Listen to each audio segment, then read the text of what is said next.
ஒரு அருமையான கேள்வி கேட்டிருக்காங்க. அண்ணா, இன்காக்னிட்டோ யூஸ் பண்ணலாமாண்ணா? இல்ல டார் ப்ரௌசர் யூஸ் பண்ணலாமா? முதல்ல வந்து இதுனா என்னன்னு நான் சொல்லிடுறேங்க. இங்க பாருங்க. இப்ப பார்த்தீங்கன்னா, நான் Gmailல சர்ச் பண்றேன்னா, என் அக்கவுண்ட் இங்க login ஆயிருக்குங்க.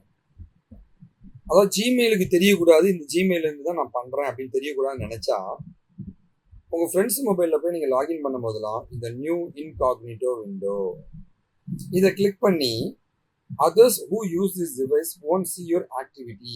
So you can browse more privately.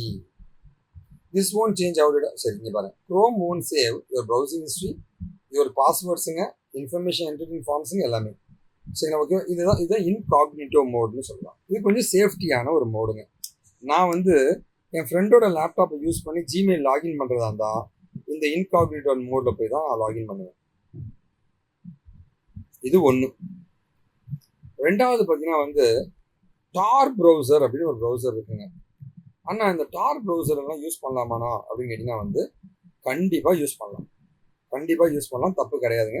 But ஆனால் என்னுடைய அட்வைஸ் பார்த்தீங்கன்னா வந்து கூகுள் குரோம்லாம் பார்த்தீங்கன்னா வந்து கொஞ்சம் செக்யூரான ப்ரௌசருங்க. டார் ப்ரௌசர்லாம் வந்து எந்த அளவு செக்யூர் நமக்கே தெரியாதுங்க. நம்ம தேவையெல்லாம் போய் அதில் எதுவும் மாட்டிக்கூடாதுங்க.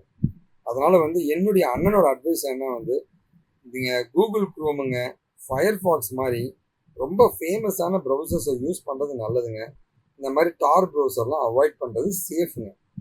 டார் browser is for hackers and பார்த்தீங்கன்னா வந்து இது உங்களுக்கு தெரியும் டார்க் வெப்புக்காக தான் பயன்படுத்துவாங்க.